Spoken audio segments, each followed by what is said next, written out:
It's really, I'm so excited about this conversation. We are so honored to have three incredible panelists. I actually often pinch myself when I see the quality of the panelists that we are able to get together. And I'm extremely honored to have you with us. I'll just say a few words about Giving Women because I think we have some people who don't know Giving Women, and so it's an opportunity just to say a few words. We're an organization which is made up of women members. The core of our work is to support small projects, help them to scale up, which are really focused on women and girls. And we're not geographic and we're not thematic. So anything that is related to improving the life of women and girls in the most vulnerable communities, we will work on it. We're not a grant-giving organization. We provide capacity building for our projects. We also feel that it's important to have a voice for some of these issues. And so we have this pillar, which is our pillar to bring awareness about the issues that women are facing, girls and women are facing, and also to shed a light on some of the most incredible solutions. We also feel that this is an opportunity to get all the stakeholders speaking together and giving opportunities for collaboration and furthering the cause of girls and women. And as my daughter once said, and what we really want, our biggest dream is that we will no longer be necessary, and that one day we won't have to have this kind of event. So as I think most of you have seen the film, but as just an introduction to the film, we were going to show you a quick trailer so that we get into the mood, and then we'll get into our conversation. So I pass it on to Ravinol to share his screen, and we can watch the film. Thank you. The trailer. Super, thanks Atalanti. Yes, this trailer you may not have seen. It's a sort of a newer alternative trailer to one of the songs that's part of the opening credits. So it's 3 minutes long, and hope you enjoy it.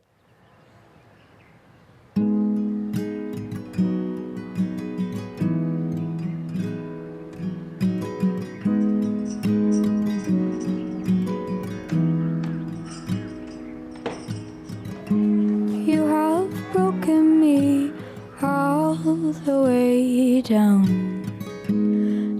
upon my knees, and you have broken me all the way now.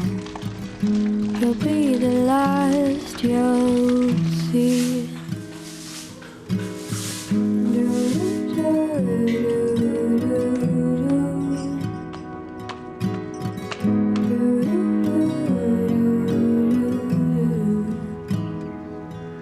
And what chance had we got when you missed every shot for me? And in the morning when you're turning, I'll be out of reach, and you have broken me all the way down. You'll be the last you'll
So, Thank you, Ravinol. So, how many of you haven't seen the film?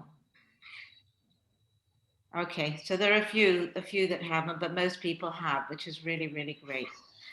So, the central point of the film is that by educating girls, we give them, they are butterflies whose wings are allowed to fly. And it's a beautiful, beautiful metaphor that goes throughout the film.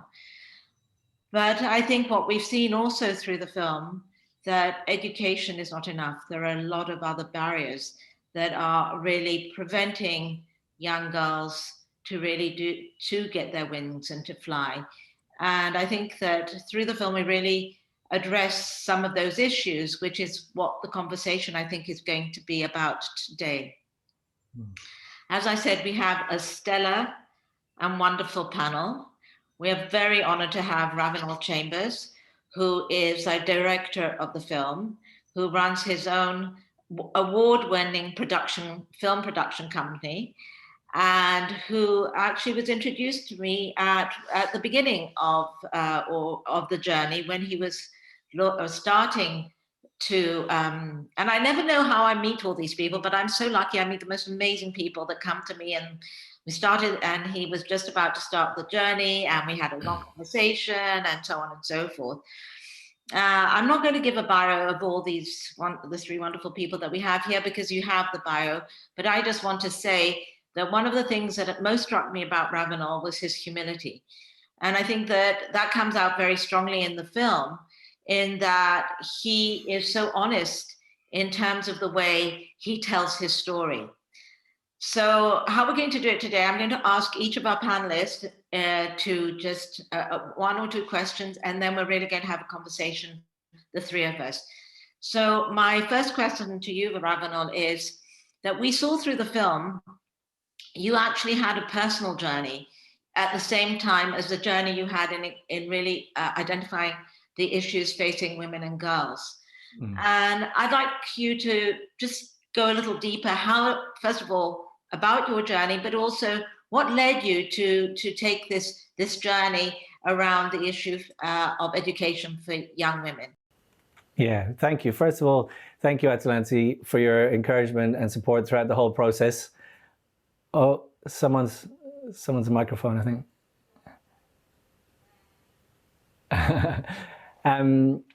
I just wanted to thank you for your encouragement and support throughout the whole process. I think I kind of did connect with you in the midpoint, which was a crucial point for me, actually. We did 2 trips to India, and I'll explain that in a second in relation to my own journey. And also, hello to everyone. Lovely to be here with you all. It's interesting. I mean, I feel like it has been a transformational and a blessing in my life, to be honest, going on this whole journey. I didn't overtly seek it out, in that I received a phone call initially from a friend to invite me on the first trip, which was a tuk-tuk trip, 1,800 kilometers from Mumbai to the southern tip of India.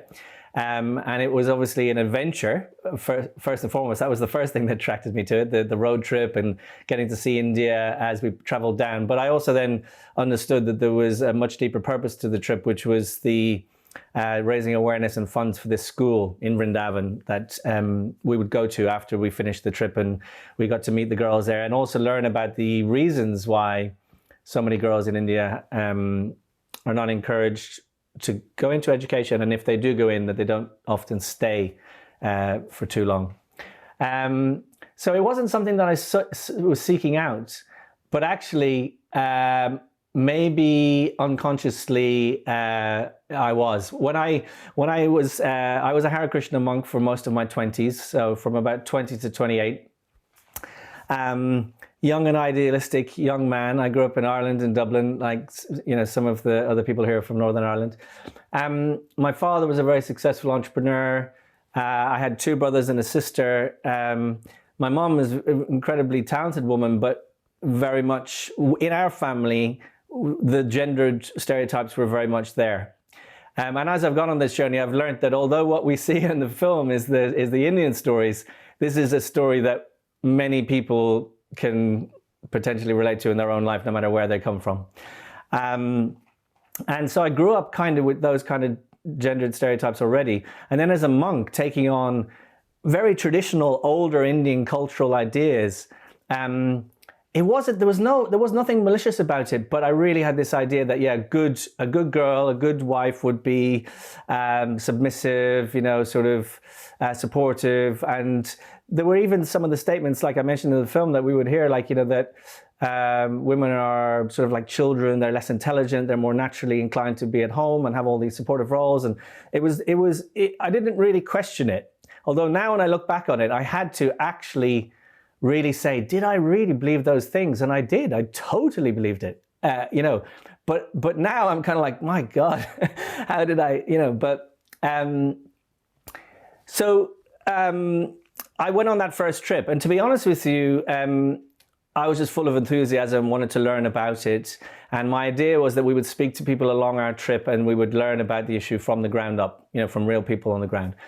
And I came back to the UK, and I did a trailer and everything. And you know how it is. Most people were very encouraging, but the few bits of criticism you get are the bits that stand out oftentimes, isn't it? So I had this criticism that there was a couple of things. You're just jumping on the bandwagon because this is a trendy topic, and the other thing was why are you doing this as a man? Surely, And I guess the implication was it's a woman's issue, and that's around about the time when I connected with you, Atalanti. Like, I became a bit confused at first by this, because to me, I didn't see why it should be an issue. But I started to reach out to people like yourself and many others around the world who are working in this area, and asked, I have a feeling that this type of divisive thinking is kind of part of the problem. And I'll wrap it up just by sharing a statement that Shikha Uberoi, so she was India's #1 professional tennis player. I met her in New York, and she, as part of that middle phase, if you like, before I went back to India, which was really a turning point, where I opened out this question as to what is the role of men, if there is a role, and how do we engage, not just, how do we also engage men and boys and the whole community? She said, you can empower someone into isolation. And I think she'd seen that in her own life. She's very educated, went to Princeton and wealthy and successful and everything. But even in her own life, those gendered roles, people were like, they didn't like it that she was so successful. And she's from an Indian background as well. But also she said, if in a rural village, if a young girl is educated and her dreams and her ideas for what might be possible for her life have changed, yet the community around her and their mindset hasn't changed, then she's potentially worse off. And then there are, examples, organizations were telling me where they're getting pushback, and, it kind of, it results in that thing that the conservatives would say, that you're disturbing the way it is kind of thing.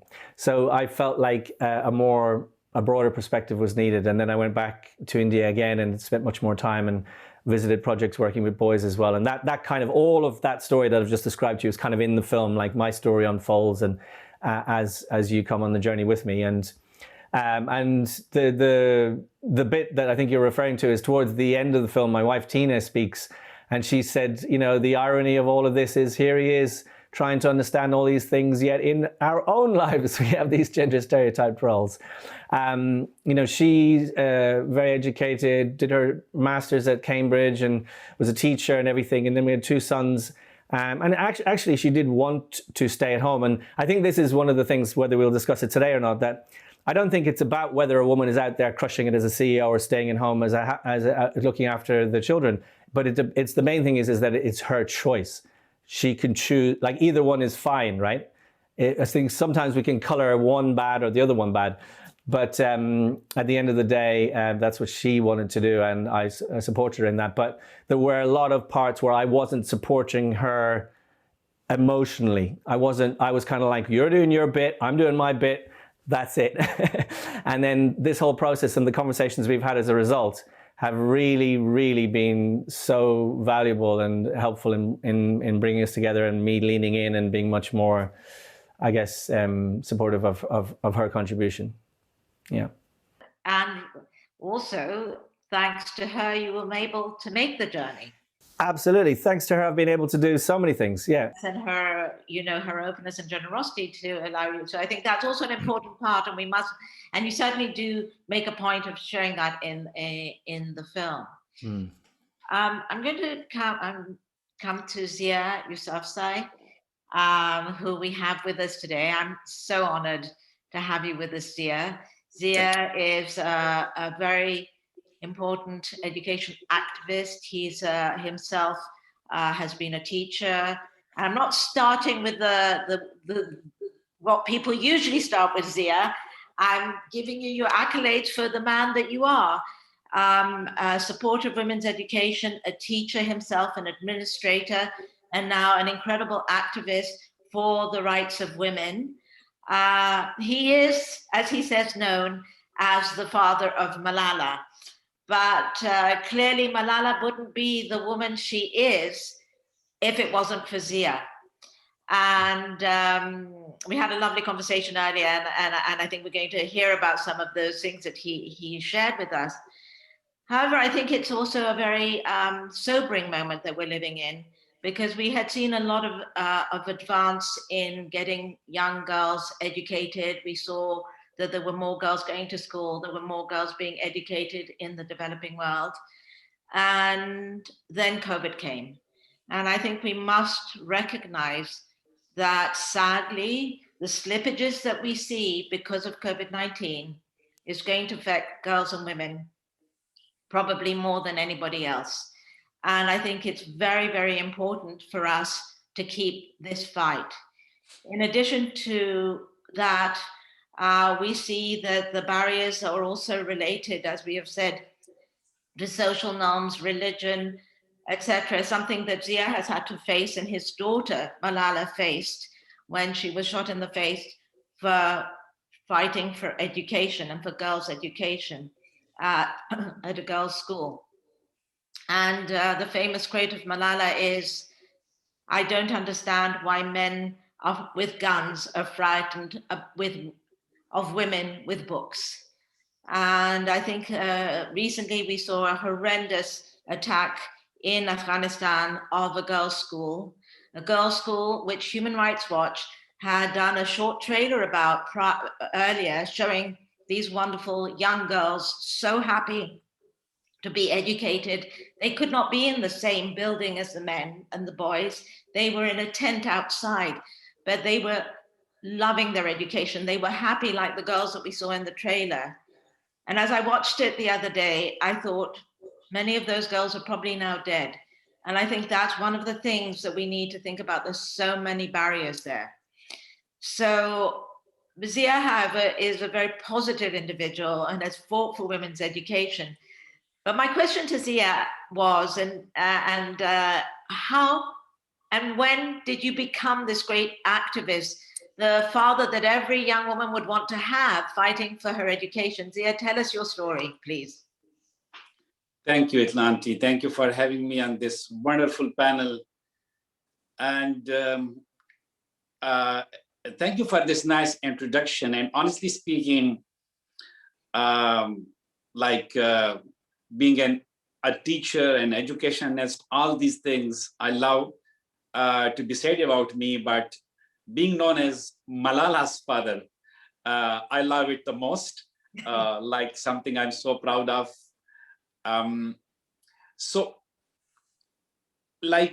We all have road to Vrindavans.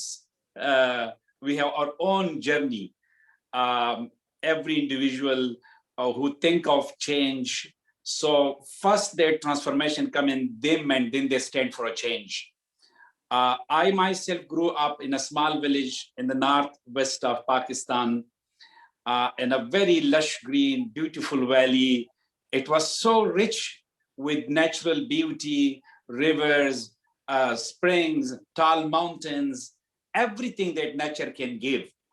So it was very cherishing outwardly for everyone. But inside the home, I saw this traditional patriarchy, a very typical stereotype patriarchal society.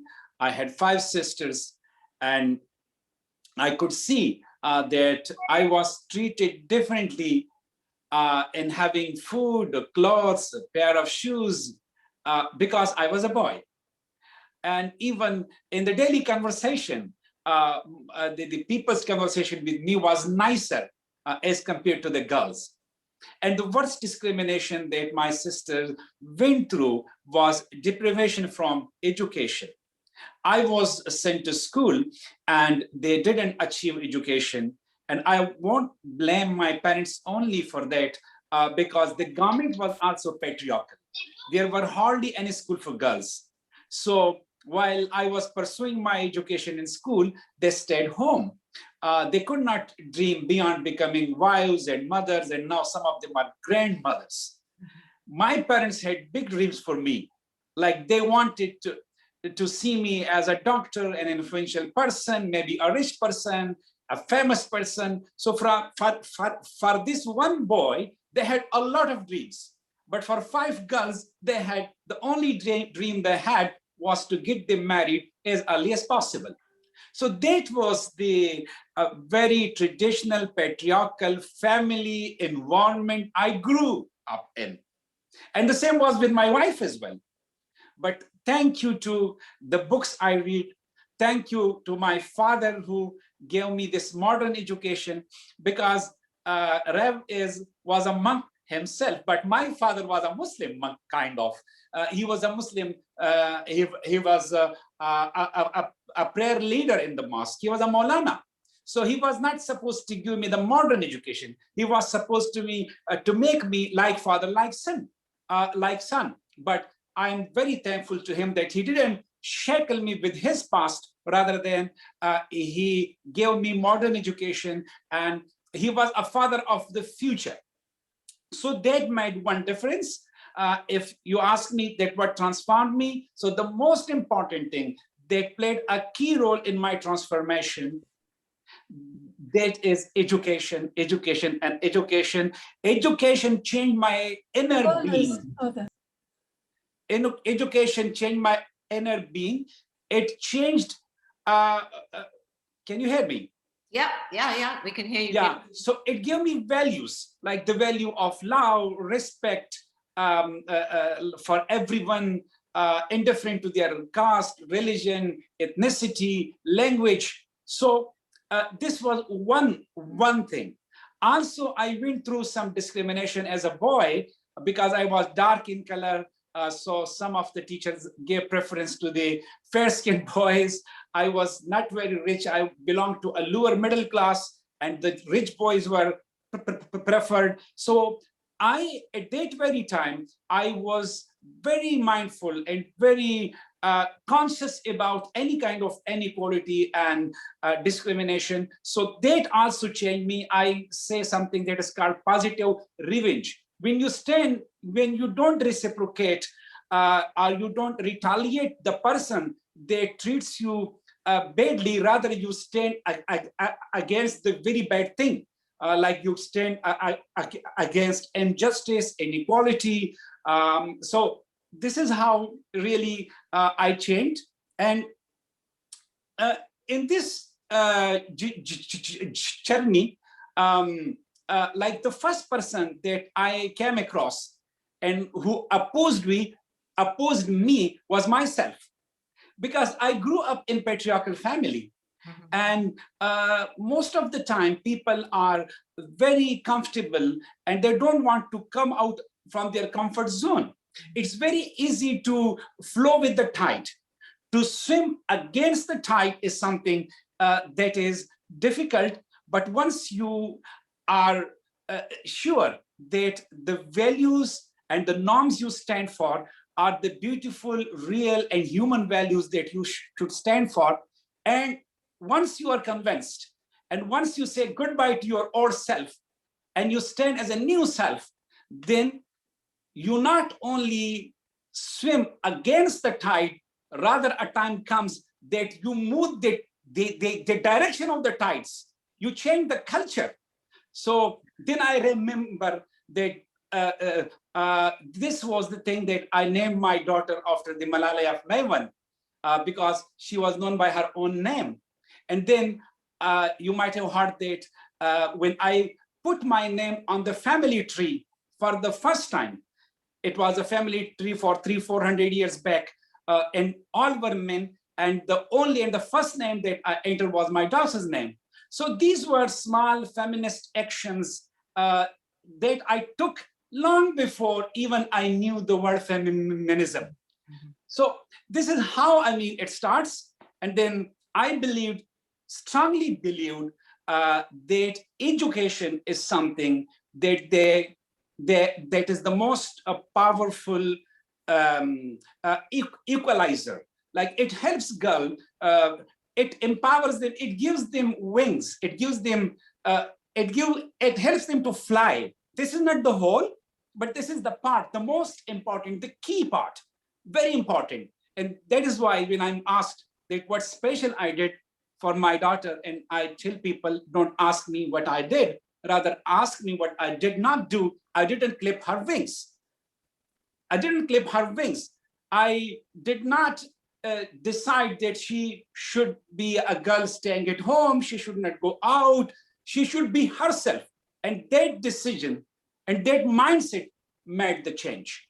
So this is how, we will have further conversation. I don't want to take so much of your time. Thank you so much. Yeah, and we'll go, and I will come back because there are questions about, you talk about culture, about norms, about the changes that need to be done, and that's something that the film actually talks about. But now we'll go to my dear friend and the most wonderful Meagan Fallone, former chair of Barefoot College, and now she founded Step Up, which is a consulting service, and is also still working on an extremely interesting, in an extremely interesting cooperative, which is supporting vulnerable farmers in India. So very active, very much an activist, a feminist, a humanist, a humanitarian. So it's wonderful to have Meagan with us. She's a member of Giving Women and a longtime friend, and has so much also to share with us. What I want to, Meagan has worked in the field in Rajasthan, one of the poorest areas of India, where they have put in place an educational program for the local community. And it's a program that Meagan has advanced. She thought a lot about the curriculum. She thought about technology. But the question I want to ask you, Meagan, to start us off is, as a feminist yourself, as a woman who was highly educated, what did you see as the barriers for the young women and the young girls that were being educated at Barefoot College?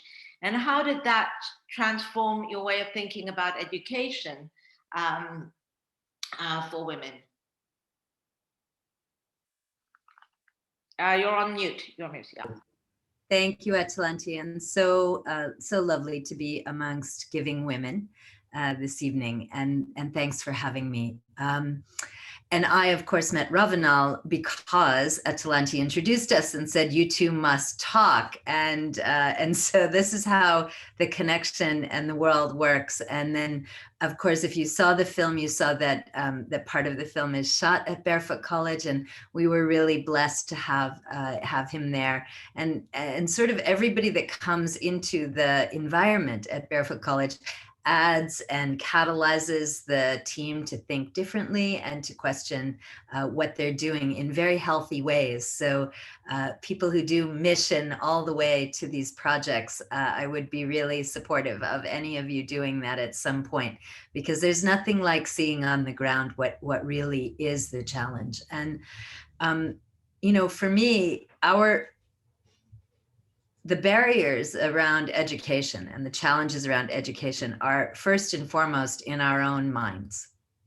They're all the ways we revert to mediocre thinking as human beings instead of more expansive thinking. So I feel pretty strongly about that as a kind of universal principle that I've seen in the last decade. And for a girl who, from the minute she's born, is told by her father, her brother, her husband, what she can't do. Her biggest barrier is her belief in herself about what she can and cannot do. So education, as we define education, or knowledge acquisition, or even acquiring competency, actually, those are the things that give us self-confidence and self-belief. And so education isn't just about, can I read and write? Can I know all the capitals of all the countries in the world? Education is about what we learn about our own human capacity to learn. And that's pretty fundamental, because our confidence comes very deeply from that place. This idea that I could face something new and I can learn how to overcome that thing or how to master that thing. And with mastery comes agency and confidence. And so education is a piece, an exit on the highway to women having agency. And with agency as a woman, you can contribute, or you feel you have the right to contribute to thoughts and decisions and actions that are taken, not only in your household, but in your community. And that's for me the most fundamental place. You know, are we providing every girl the opportunity to find her own agency? Because it's from that place that change really can happen, right? And I often, when I first went to Rajasthan, used to think, but you know, what's different about me than these girls? You know, what did I have? I had a first generation immigrant father who was the first in his family to go to university. And so my lesson as a child was, with education and hard work, all things are possible. And I had a father like Zia, who just kept telling me to go, run further, fly faster, try that, try out for the boys' little league team. It didn't matter. Yes, study computer science. Why not? But I am not every girl. In fact, that was sort of the biggest heartbreaker for me when I first started working in rural communities was, oh my God, here were thousands, hundreds of thousands of millions of girls and women who didn't believe they had the same opportunity to dream that I fundamentally believed I had.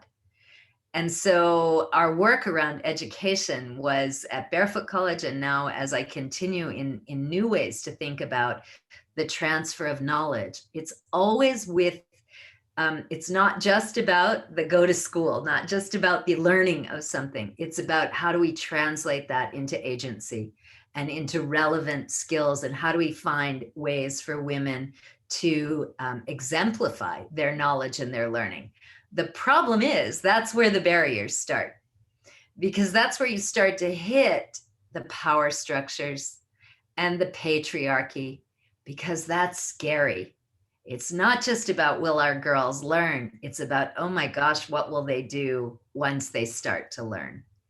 And this scares people, right? Especially if your power base is couched in your kind of territorial ownership of a particular space.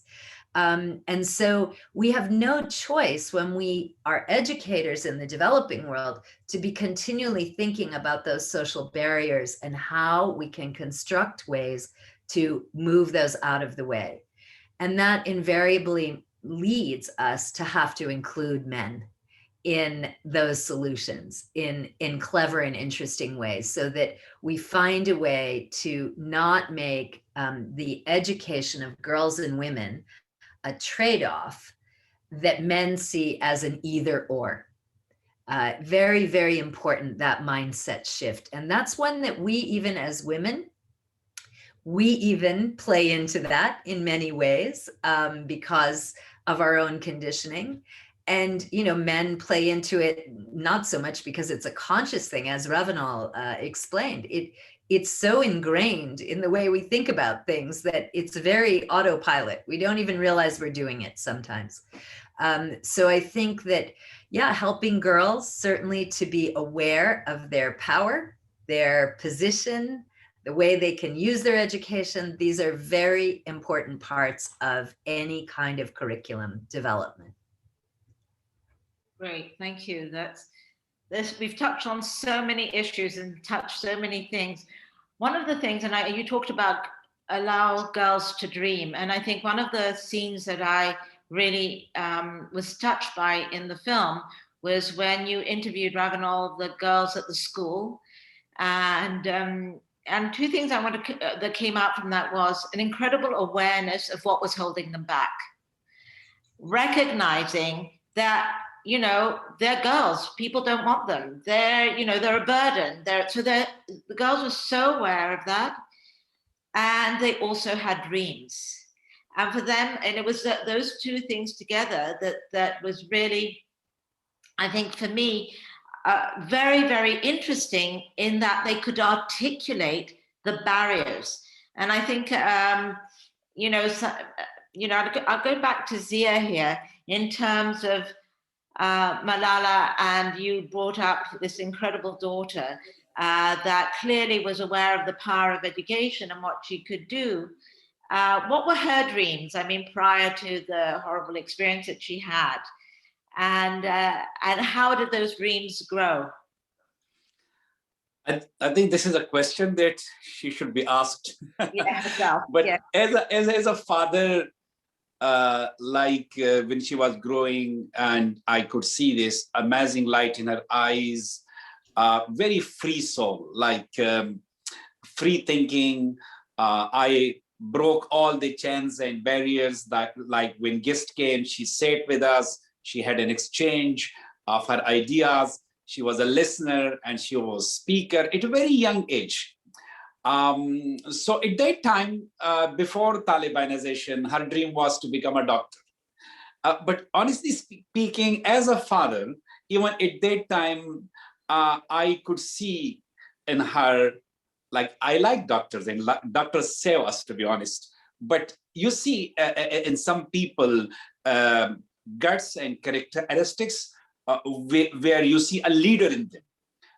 So I could see the leadership skill and that kind of charismatic feature in her personality. So I just told her that you could be a leader, a politician, kind of. Later on, when like Taliban came and there was terrorism and they deprived us from the basic right of education, and they burnt and they bombed more than 400 schools, and they banned girls' education completely. So at that time, I think it was her realization, self-realization, that she wanted to become a politician because she thought that politicians can make a change because they have the power. But now, honestly speaking, like looking at the politics, and she has met a lot of world leaders who are in power, some most powerful leaders in the world, like Barack Obama as well, like the president of France, and the prime minister of Japan, and many others. So now she thinks that it's not that easy. This kind of, I should not say the word disillusion, but she has changed. She is changing her mind. I'm thinking at the moment, her politics is to fight for the girls of education. There are 130 million girls who are not in school.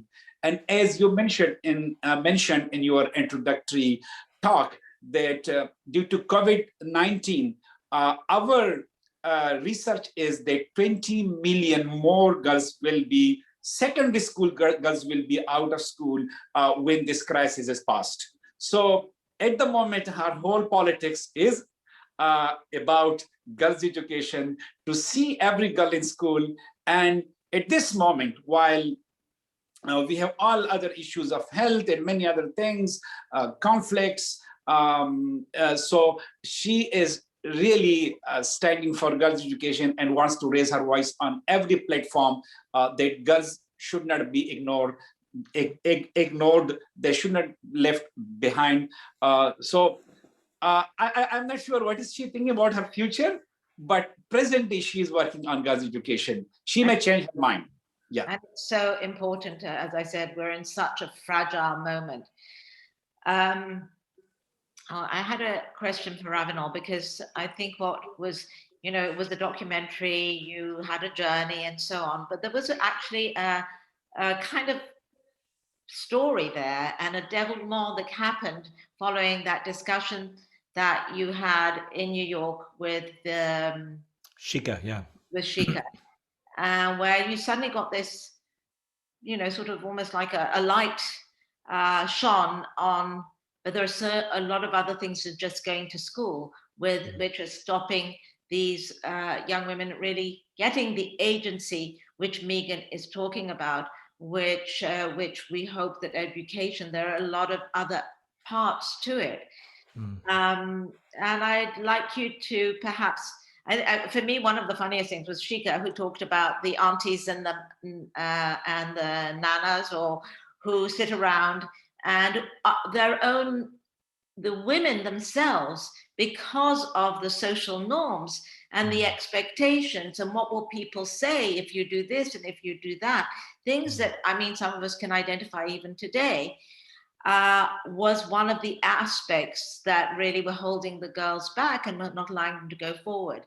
Could you a little bit talk about that, and then your experience with the ECF, because that comes out very nicely. And we're actually, it's amazing how things happen. In June, we are having actually a talk about gender transformative approaches, where we include the whole of the community to change the attitudes to women. So, Ravinol, would you like to say a little bit about this? And please, Meagan and Zia, if you have things to add, just come in. Yeah, thank you. Yeah, that's the interesting thing. The whole experience was a little confronting at first, because I got challenged, but it made me realize how uncomfortable it is for a lot of people. It's very easy to polarize, it's women against men. That's why I use that tagline. Educating girls is not about women versus men. It's about our past versus our future. And so it can be a collective future. The past is the past. And let's look forward in a positive way. And I think what somebody said, the patriarchy is not men. It's a system. And sometimes it's supported often by men, but it's also often supported by women too. And so my feeling is, and I've spoken to other people, and many people have agreed, I don't know what other people's thoughts would be, is that in any system, whoever you are, a man, woman, or whoever, you naturally will align yourself with whatever situation will give you safety, security, and so on. So oftentimes in a patriarchal structure, especially the older women, will align themselves with that kind of thinking, because then it gives them a role, a clear role, and a clear sort of sense of value within that society. So often they'll be the ones who police the kind of patriarchal thinking. And I think that's what Shika was referring to when she talks about the aunties, criticizing younger girls for doing like this and doing like that. And that kind of fear by the parents of the aunties and the other people talking about their family in such a way that might make them feel ashamed, keeps that grip on young girls like an iron rod, And I think it's also mentioned in the film that there tends to be two situations. A lady who's, maybe more grown up, she'll either feel, well, I had such an experience, I never want you to have that experience, or I had that experience and I feel, unfulfilled and maybe a bit angry or bitter or whatever, and you're going to get the brunt of that. And if it was good enough for me, it was good enough for you. So unfortunately, it's actually in a way it's fortunate, because it doesn't then pit us against. I think we need to move beyond this men versus women thing and actually look at the underlying beliefs, and change those, and because then we can unite, you see, to tackle the problem. The going to see ECF, the going back for the second trip to India was very much two things. The first trip, we were driving up to 300 kilometers a day in a three-wheel tuk-tuk. So my hopes to stop and talk to people, we did do it, but it was grueling. It was intense. It was difficult. We were always on the move. We were getting into the hotels at like midnight and driving in the dark, and it was dangerous and so on. So we were somewhat limited in how much time we could spend with communities and really get to know them and for them to get to know us and build that relationship. So the second trip was a whole month where we got to go to Barefoot College, which was fantastic. And also, what was it, Abhivyakti in Kochergaon, where there was that whole community of girls that come together.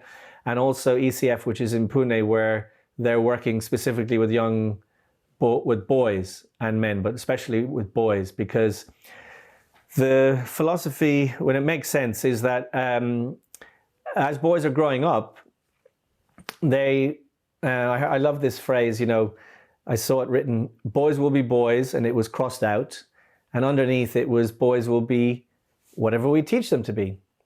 So they're working with young boys as they grow up and helping them to live in a world where it's very normal to be considerate and supportive and see their peers, you know, the girls in their family, and to work in partnership and to be what they call gender equitable.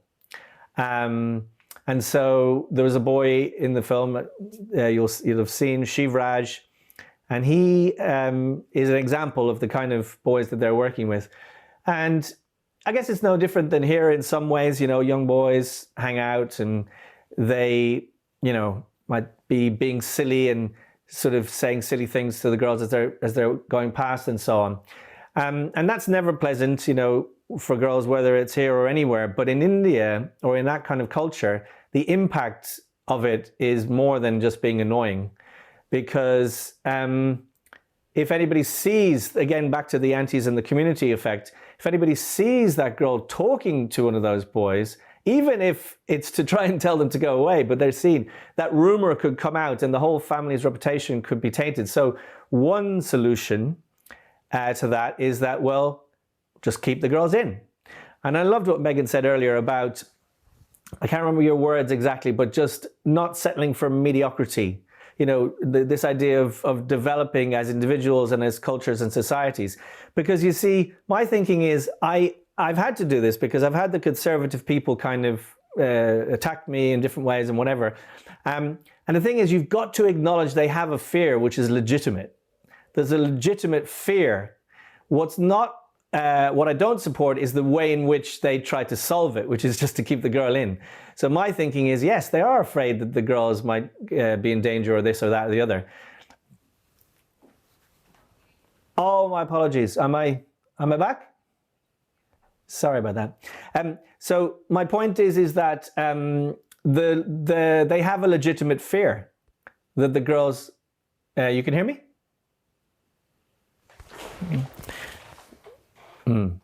Could be my internet.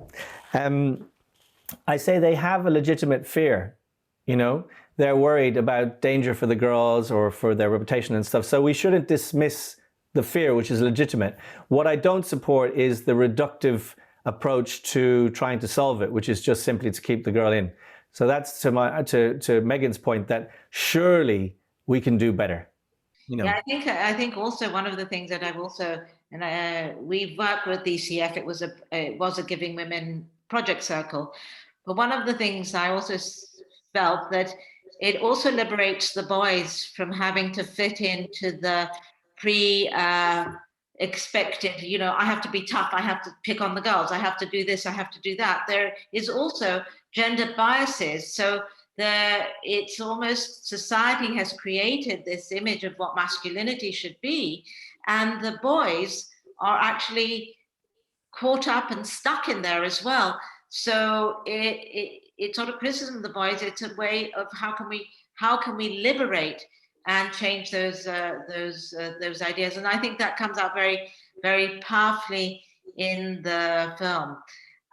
One of the things I think that also came out, and it was less explicit, but was very strong, and I think that Zia has touched on it, on the role of Malala standing out there and speaking for women.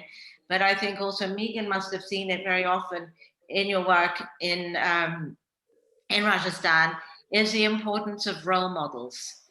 And we see that wonderful young woman who becomes a teacher, but that the importance of role models for these young girls. They have dreams, but to have dreams, you have to have, you know, people that will live out your dreams for you? And I don't know if either of you want to respond to that, because I think that's also it came out very powerfully in the film.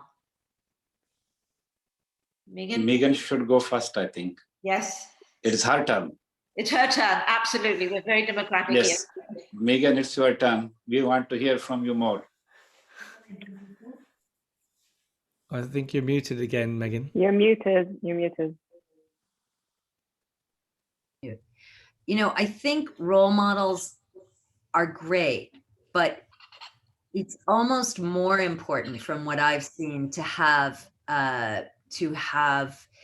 influential people that are really from where you're from, you know, not far away, distant role models, you know, not a Bollywood star or a Hollywood star or somebody beyond you. I think the most powerful role models for rural girls in rural villages are, you know, the one woman who becomes a local decision maker in the community committee, you know, that for a girl unlocks her ideas. Okay, that's just far enough, I might get there.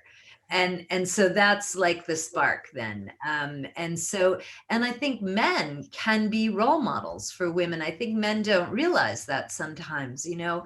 A man for a girl, there were friends of my parents who I remember very strongly being very important male role models for me. They were kind to me, or they had time to listen to me, or they challenged me, or they debated with me, or they, you know, asked me how I was, and I sort of wasn't invisible to them. And so those people can also become role models for you. And I think age is another thing that's so important. You know, we forget in rural communities, you have old people and you have young people, and that mixture of age is so healthy for girls. You know, we have two kinds of education: the one we get in a school and the one we get from our family and our life and our environment, our village. And they are neither one more important than the other. And so, you know, this is one of the reasons why the role of women is so important in rural villages, because in villages where, and I've certainly been in those, in Afghanistan, in Mali, in very repressive and even radicalized situations, where women are not able to play the role of, you know, real value in a community, is the place where those ideas, those patriarchal ideas, just go completely out of balance. And so it is very important that we continue to fight for systems that support girls being educated. And that is without question in jeopardy right now. There's absolutely no question. You know, if you're afraid to send your son to school because of COVID, you're certainly not sending your daughter, in rural India, at least, and neither in most of rural Pakistan, rural Afghanistan, or anywhere else. And then, of course, when you are living by your own hands and your own work each day to feed yourself, to farm your field, to care for your animals, girls are a pair of hands, you know, just like everybody in that household. And so what we really need is a much more comprehensive 360-degree way to support families, so that they can actually let girls, you know, off of day chores and housework. One of the reasons Barefoot started our rural school model from 6 in the evening until 9 in the evening was because it's the only time when a girl doesn't have other chores to do. And even when she was exhausted, having walked a goat 25 kilometers during the day and having helped with all the chores through, you know, 2 meals a day and everything else that she does, taking care of younger siblings, she still would show up at night school every night and sit there and work, you know, in a much more focused way than most of the kids that we know work in school. And because it was precious, and it's, you know, was somewhere where she found herself, found self-esteem, found a voice, was able to participate. And so I think sometimes we're just so limited in our thinking. You know, why does school have to be at 9 in the morning? Why does it have to look like it's in a brick and mortar building? Can we start to think of education and opportunities for learning that meet girls where they are and where they need to be able to access that? That's certainly, I feel, one of the challenges in India is still that very old colonial kind of idea of education that says all children must wear a uniform, they must come to the school, they must, sit. And I'm not sure that we're going to get to enough girls if we take that approach. I think we're leaving an awful lot of kids by the wayside. So I'm super excited to look at technology and the way that we can use technologies to look at other kinds of learning through other people in the community, practical learning that really gives girls confidence. And then this ability to learn in tandem with the activities in the life that are around you, whether that's entrepreneurial skills or other kinds of vocational skills.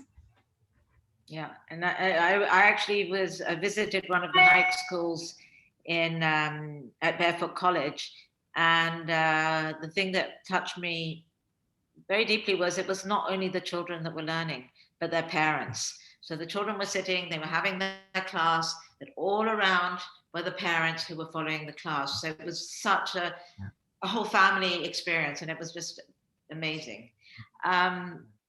Zia, do you want to add something to that? Do we have time? I want to add a few things. Yes, absolutely. And you can stop me when you need to stop, so don't worry about that.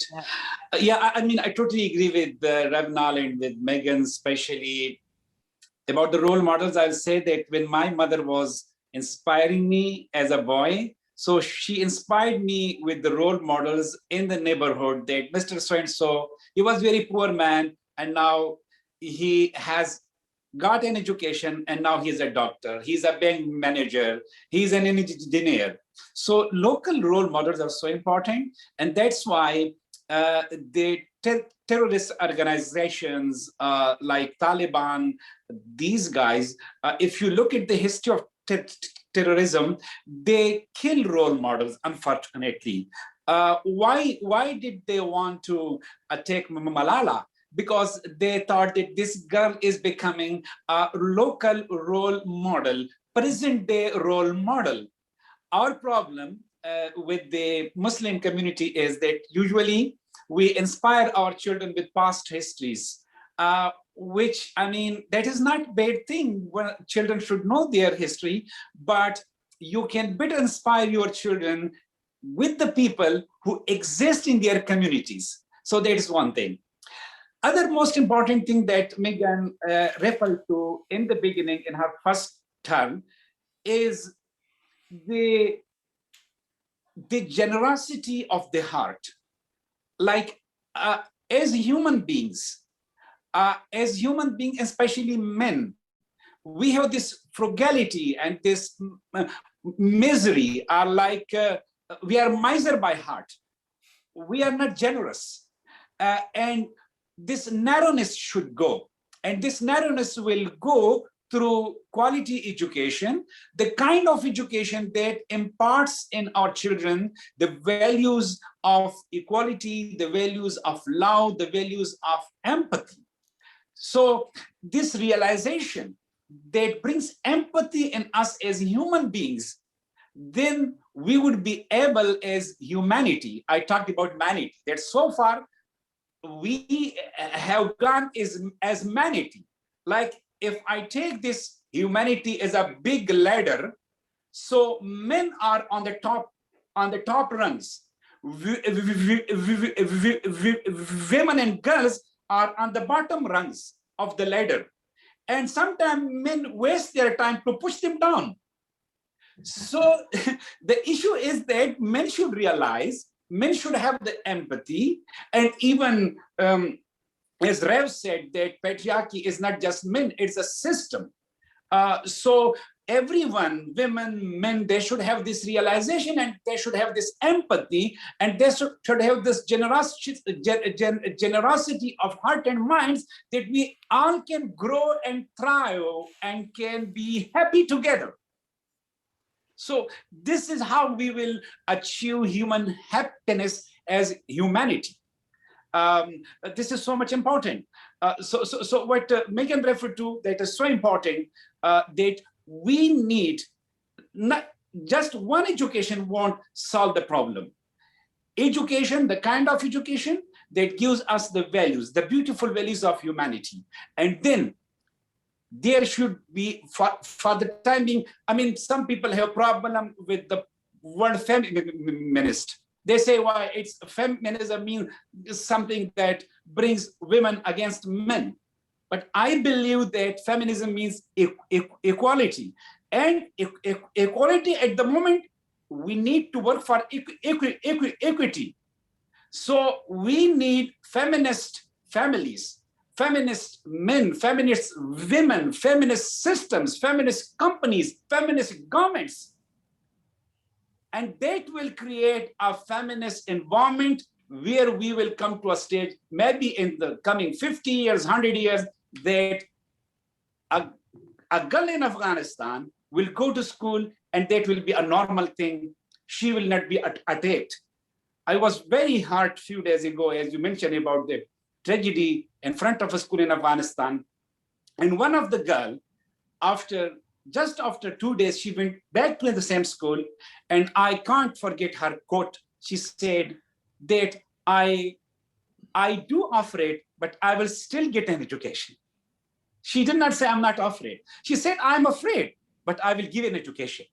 So all these barriers and hurdles, we together have to remove, and we have to make this world a heaven on earth. And this is possible. Sorry, I spoke for long. No. Beautiful. Atalanti, you're on mute. Thank you, Zia. That's so inspirational. And I think really, can you teach my grandchildren? Can you still, they live in England. They're most welcome. I can learn from them. We haven't had any questions in the chat. So if anybody wants to ask some questions, we've gone over the hour. Are there any questions? Yes, Sandra, you're on mute, so come off on mute. Yeah. Well, it was, thank you to the panelists, wonderful stories and really touching. I have a quick question for Zia. I'm sorry, I'm using your first name. I'm Sandra, everybody's using first name, and that's easier. Perfectly fine, thank you. Thank you, Sandra. Thank you. You talked about when your daughter was a younger person and she would sit with everyone and communicate and debate. And I've had that experience in some communities where you're a bit afraid, you know, how you will fit in and you're not hurting anybody's feelings, or that must have been a bit different to what a lot of people were doing around you. And how personally did you cope with that? And how were you not uncomfortable or scared of hurting people's feelings? Or I find that quite interesting because, as you say, a lot of this work comes from families, communities, changing values, but that can be a bit scary. Yeah, that is such an important question. Basically, as I mentioned earlier, that being the part of patriarchal society, the first person that opposed me was my own self. Like, it is difficult on different occasions. You think, okay, what I'm doing, people are not comfortable with it. Like one day, my nephew complained to my wife and told her that we hear bad things in the community about the family, like about my family. People say that Malala is now 12 and 13 years old, and she comes on television. She goes to different seminars and workshops where there are men. And we are not feeling comfortable as a bigger family. In patriarchy, we have big families, and the honor of the family is shared by everyone.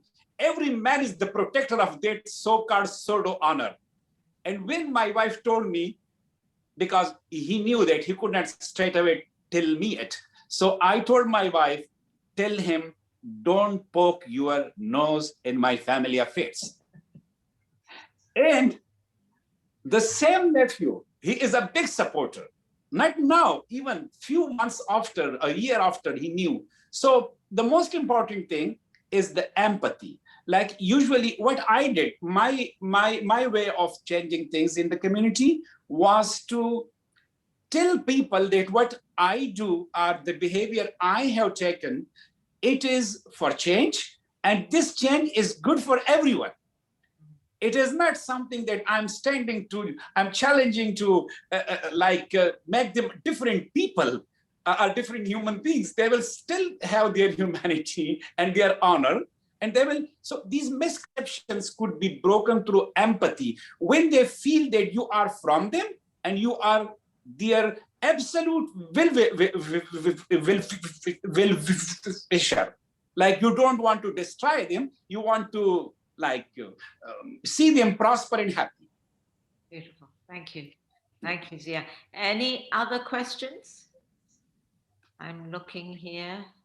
I think Vivian has put a question in the chat. Yes. How to successfully work against a community mindset in order to educate girls, how to manage to give this education when one has to go against local leaders, politicians, and a power structure. So Ravinol, we see a lot of that in India, right? And I've seen an awful lot of that in 93 countries almost. It is a universal truth that that you will receive resistance because absolutely nobody handles change and change of social normative behavior without some friction. So, you know, like Gandhi used to say, how much friction is enough? You know, you want to make a bit of friction because without it, there won't be change. There isn't a mindset transformation without some friction. So we have to, I think differently about resistance, right? Not to take every resistance as a negative thing, but to take resistance and see it as an opportunity with communities to have some deep conversation. And, you know, you live in a rural community, you got a lot of time to have conversation. We who live in cities, we live on a speed that's quite a bit faster. You know, if you go every morning to the chai shop for, you know, 2 weeks in a row, you will start to be listened to by the people in that community, you know, and if you are introduced into the community by someone who has their trust, you will be listened to in that community. And so I think it's about putting the same intellectual rigor into situations that we would tend to arrogantly kind of think, oh, this is a simple community. I can just come here and tell them what to do. We have to take a totally different approach. We have to go inside. We have to listen. We have to learn. We have to unlearn. We have to, you know, think again about, okay, how am I going to help this situation in this community? And everyone will be different. So again, it's like, you know, don't get hung up on having resistance. Don't get hung up on having to be adaptive. You have to be adaptive to every different situation. Yes. And I think the point also of Zia was respect and listen to the other view. And it's through that empathy and that listening and that sharing. I think that's such an important point. When people feel, okay, I'm being listened to, I'm being respected, maybe now I can listen to them as well. And I think that kind of approach is also very, very valuable. We have one more question. Ravinol, do you want to add to this? Sorry. And then we have more questions. Just briefly, yeah. Yeah, I'm not sure if it came through before. I was making a similar point, which was that, yes, it's part of that idea of listening is that if there's often a very genuine and valid point at the heart of the people who will oppose you. And I think, yeah, you haven't any hope of bringing them on side until you first acknowledge that and then look at a different way. And I just wanted to say, I'll try and say it very quickly, but, you know, with this whole, I do understand there's sensitivity with what might be called, you know, women's issues, or, you know, even though it is a societal issue, that if men become involved, they may try to take over or to not be equal partners or not, you know, be working together. But sometimes men have that nature to come in and sort of, you know, out of the way, we'll sort it out kind of thing, which obviously wouldn't be helpful at all. And so I think the euphoric kind of idea, which I think up to a point is true, that if we educate this next generation of empowered, powerful young women, then a lot will change. But if it's a world that changes for women, and then we leave men behind, that's also not a good world. So we need to bring everybody. You know, we don't all win unless everybody wins, if you know what I mean. Absolutely. Yeah. We have one more question, Marie-Noël. Your hand is up. Yes, thank Yes, you. No, I just wanted to say thank you for the panelists, and I relate so much to this empathy theme. It reminds me of a story that was told by Melinda Gates in her book, A Moment of Lift, where they do the experiments in America, in an African village, where they have the man role play the one day of a woman's life. And then they realize, oh my God, it's so hard to carry the water on the back, you know, back to the village. So they decide to, no, this can be like this. So they take a bicycle, but even with the bicycle, they find it hard. So they pull the resources together, and then they buy a truck, and the women are really happy, and they are, you know, they have much more time for other tasks, and everybody is very happy. So I think really this model also Ravinol has showed it in the movie. That's something really, really powerful.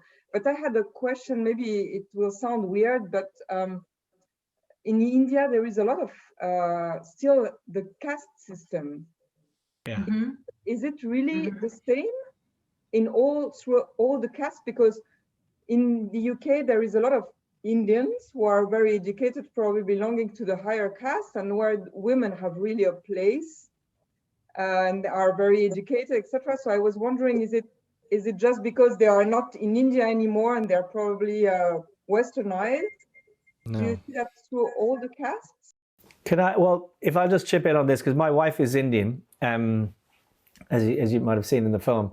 And so in one sense, it's very different because in many ways, women have so many opportunities and so on. But actually, in America or in England, the underlying, in subtle ways, all of those prejudices are still there. You know, like, for example, when a child is born, even in a very wealthy, educated family, not everybody, but there will be guaranteed somebody from the community who will say to the mother, if it's not a boy, oh, I'm really sorry. You know, it's such a shame. But anyway, maybe next time you'll have a boy, you know? The girl will also, and also it's not in the final film, but we interviewed a very wealthy girl, she was about probably in her late 20s, who studied and did her degree and her master's in the UK. She was a BBC journalist. She now runs her own production company in India. And she told me that when she was getting married, or no, when she wanted to go to England to study, her father said to her, he said, I'll let you go. He said, but you do realize it's going to make it much harder for me to get you married. And then she wanted to do her master's. And he said, again, it's going to make it much harder. Because the idea is that the boy, even in those, you know, wealthy or educated families, he must also always earn more. He must always be more educated. You can hear me? Yeah, sorry. The boy should always be wealthier. He should always earn more. He should always be more educated. And so the pool, if you like, or the available boys who have that level of education becomes less and less. So Using you, Ravinol. Okay, sorry. Anyway, I hope... mean, just to build on that, Ravinol, for a minute, the statistic in India is pretty terrible. Only 26% of college-educated women remain in the workforce more than 5 years.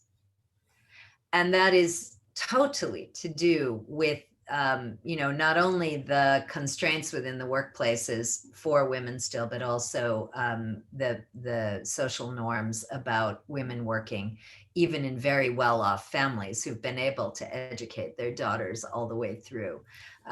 So I think in India in particular, there's a lot of work to do. And I wouldn't necessarily say that it is as tied to caste. I mean, I think that in fact, often you will find very marginalized communities where they really will fight for the education of their children because they really understand the collective need to move things forward in that way. So, I mean, it's a bit of a mixed bag. I think that accessibility has so much to do with educating girls. And so I think my message would be to this group, because many of you are supporting organizations that support girls in education and are thinking about, or maybe thinking about doing that. I think that there are some really wonderful ways to strategically think about the organizations that you can support that'll really make a difference for girls, because they do have this more holistic lens, a little bit more of a community face, as well as the educational face, and then possibly also programming that extends to support girls when they leave school, to have a vocation and to really use that education well. But I think, as we saw in the film, there's not one silver bullet, because there are so many different needs. The young children of the sex workers, very different society, very different community, very different needs. So I think what was so rich about this conversation is we touched on so many aspects around the issue of educating girls. So I have one last question, which has come from Jess Hackett, which is actually the question, Jess, that I was going to ask Ravinol. So thank you. To close up, and that is, you did your journey, you walked, you filmed this journey, which really was revelatory around what is the essential things about girls' education in India. Where are you going next? What are you planning? Where is your next step in your journey? I say I was only kind of joking, but I was thinking about doing the tuk-tuk trip again, because this time I could actually take some of it in. It was so hectic the first time. We're currently in discussions with a lady who was the chairman of Lionsgate Films in UK, which was one of the biggest film companies. She's now gone out on her own. She really loved the film. And so she's kind of was chasing us a little bit, which was wonderful. And so she's pitching it now to the streaming platform. So my hope with the film is that we'll get as many people to see it as possible if we can get it onto one of these bigger platforms. And on a micro scale, I just want people like, you might have seen in the little intro film where I said a few words and then Malala said a few words, that I would love for people in their own life to think about how these issues play out. It's easy and it's important to talk about these issues in India. It's very important, but also an invitation to each of us to see how do they play out in our own lives, and can we have these conversations in our families, in our communities, maybe even in our workplaces. And then one thing I'd always hoped from the beginning, and maybe this would be something for this community to think about, and you'll all have wonderful networks yourselves, is when I was going back for that second trip, I tried to find the projects that were working with the boys. And I could hardly find any. ECF was this one great project, and there are a handful, and they're building a network now of others. And relatively speaking to all of the investments that are out there, the investment in girls is tiny, yet it's still into the hundreds of millions. It's still, in one sense, big, compared to nothing. But for boys, and not as a separate thing, but for boys in the spirit of supporting that progress we want to see in society for boys and girls, there's hardly any. And so I would love I think someone did mention it in the comments, like raising, working with boys so that they, alongside girls, whoever the leaders are of tomorrow, whether they're boys or girls, that they will be the people like Zia, the people like Meagan, the people like all of you who are using the influence to help affect this change.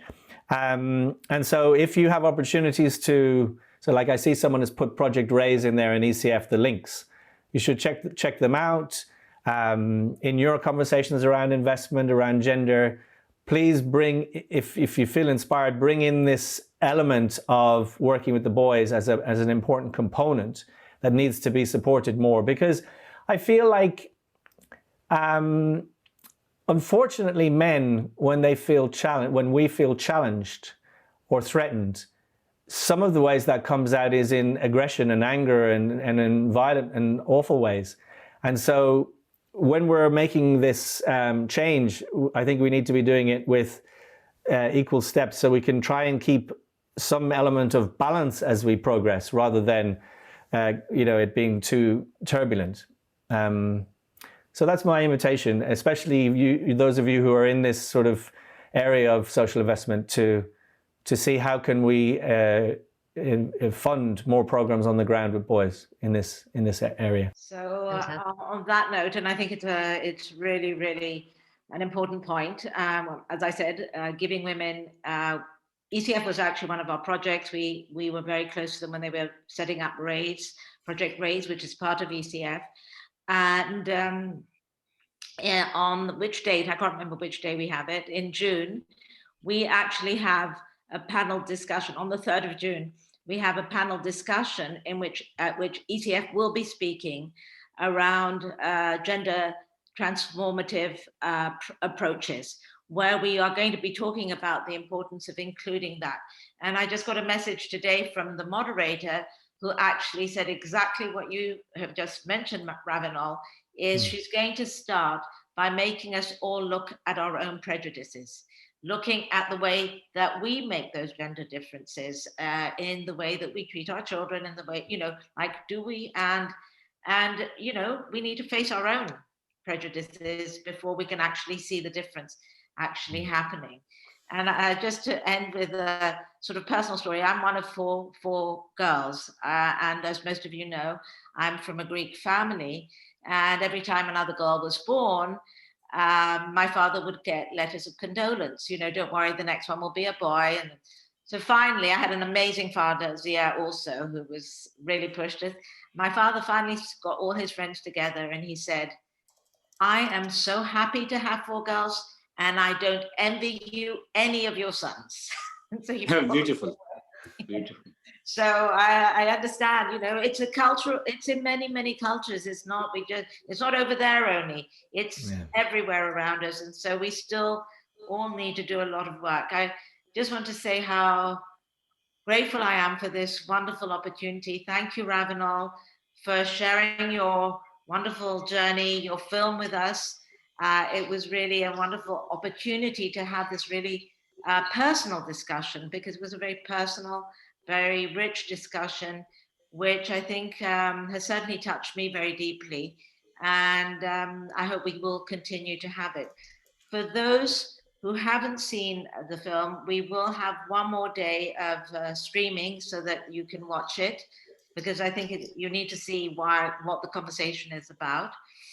And as we always do, we will have a follow-up discussion where we will, Ravinol, one of the purposes of his journey was to also support the school in Vrindavan. And so if we welcome any support, we will also be putting links to COVID relief project with Barefoot College. And so if you've been touched, please support.